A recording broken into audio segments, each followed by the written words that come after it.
皆様こんにちは。こんにちは。日頃よりインド投資マンスリー動画をご視聴いただき誠にありがとうございます。インド市場はその高い成長期待から日本でもますます注目を集めています。注目のイベントだった総選挙が終わり、今後の動きについて気になっている方も多いかと思います。インド投資マンスリー7月号では、弊社グループのインド拠点である ICICI アセットマネジメントの最高投資責任者であるサンカラーナレン氏から総選挙後のインド市場の見通しについて説明させていただきます。ナレンさん、よろしくお願いします。まずはじめに今年実施された下院総選挙についてお聞きします。今回の選挙ではモディ首相率いるインド人民党 BJP が単独過半数を挙げながらも3期目となる連立政権をスタートさせました。今後の政策について何か変化はありますか？また注目ポイントについても教えてください。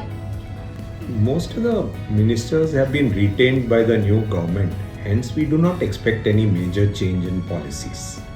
モディ首相の求心力低下を懸念する報道もありますが、そうした影響は限定的ということでしょうか？ Despite the loss of seats, the percentage of votes cast has not changed much. And we'll have to remember that this is the third consecutive term of an incumbent government, and it is one of the, although this time it is a coalition government, I would say that this is one of the few occasions where you have had 3 consecutive terms of an incumbent government in India. Considering the vote share in rural areas and with our upcoming local assembly election, we expect the administration to come up with policies to increase rural incomes. We've seen it in some state government budgets as well. The focus will be clearly on the national budget, which will be presented in July. 選挙を終えて今後のインド株式の見通しやその魅力、特徴について教えてください。See, in the last few years, even with different governments, we've seen that the markets have done well, and volatility is an integral part of all emerging markets. From the year 2000 till now, the markets have actually given a healthy return of 15% per annum, with volatility in many periods. The other positive trend about India is it's a very, very diversified markets. If you look at Malaysia market, you have 40% in financials. Indonesia has 60% in financials. Taiwan has 77% in IT. Whereas India is a very diversified market where you have all the sectors and is not dependent on just one sector.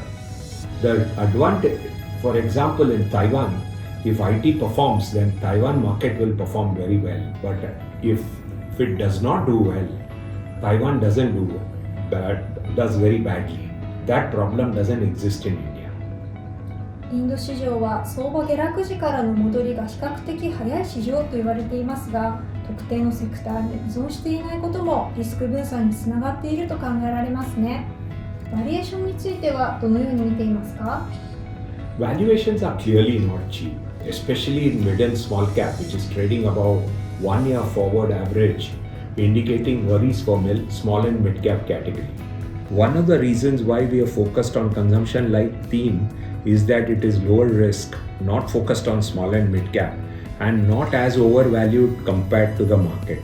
The expected earnings for both financial year 25 and 26 are in double digit, which is a good sign. The other advantage when you look at Indian companies versus the global peers is that the sales and earnings growth is much higher and ROE is also higher. This justifies the premium valuation of Indian companies. インド株式は割安とは言えないものの、企業業績の見通しは良好で、今後の成長が期待できるということですね。日本株の場合は海外投資家の売買動向に大きく影響されやすい傾向がありますが、インド株式市場ではいかがでしょうか？ The flows into the equity markets from domestic investors has been continuously increasingly significant from 2021. 2024 has witnessed strong inflows from domestic investors of almost $25 billion. This is up to May 2024. Foreign inflows, on the other hand, has been on the sidelines due to uncertainty around the election outcomes. It will be exciting to see if these foreign inflows start coming back to India, given the continuity of the incumbent government. インド株式市場は国内投資家の存在感が大きい一方で、今後は外国人投資家からの買い戻しが期待できるということですね。それではインドのマクロ経済の状況について教えてください。The macroeconomic situation of India has been very good over the last decade. Current account deficit is comfortable, fiscal deficit is comfortable, inflation is comfortable, interest rates have been stable, forex reserves have been going up. Overall, India's macros is very, very stable. The tax collections have been rising, which has helped to reduce the fiscal deficit. The GST collections have hit record high. Indian economy is in good shape. India's PMIs for both manufacturing and services has also remained very high compared to other economies. The foreign exchange reserves have gone to records and it is at an all-time high. India's currency has also depreciated against US dollar, but it has depreciated much lesser than other global currencies. インドのマクロ経済指標は過去10年で着実に改善して、外貨準備の増加を背景に通貨ルピーも対米ドルに対して安定していることが分かりました。企業についてはいかがでしょうか。 Corporates have been in great shape. The cash flows have been very good and they can do capex without much borrowing. We believe that the banking sector has huge potential for improvement, for outperformance. We continue to think that the outlook for the banking sector is very attractive, considering that non-performing loans of the banking sector is at a record low at this point of time. 銀行セクターに妙味があるとのことですが、銀行セクターは内需の動向に大きく影響を受けると思います。インド経済の成長ドライバーの内需、特に消費およびインフラ投資だと思います。消費とインフラ投資の今後の見通しについて教えてください。In terms of demographics, India is one of the best. It has a working age population of 27, whereas US is 37 and Brazil is 33. The per capita income has huge scope to go up.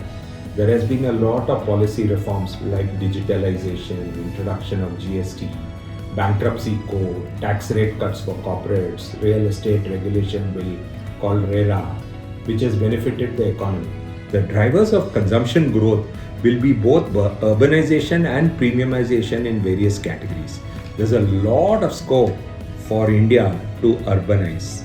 We also expect that infrastructure spending will continue as there is a lot of improvement in India's infrastructure, and we believe that there are whether it is railways, whether there is ports, waterways, airports, highways, metros, freight corridors, lot of activities taking place. Government is also taking various measures to incentivize manufacture, investments in manufacturing sectors. India's manufacturing wages are one of the lowest in Asia. And in recent times, because the global growth has also been encouraging, exports have also improved. India's services exports have increased steadily. 人口動態を中心に長期的に成長が期待できる消費、そして政策の後押しを受けて成長が期待できるインフラ、この2つがインド投資のコアであることが理解できました。最後に日本の投資家の皆様に何かメッセージをお願いします。We believe that India is clearly a multi-year investment opportunity, albeit not cheap.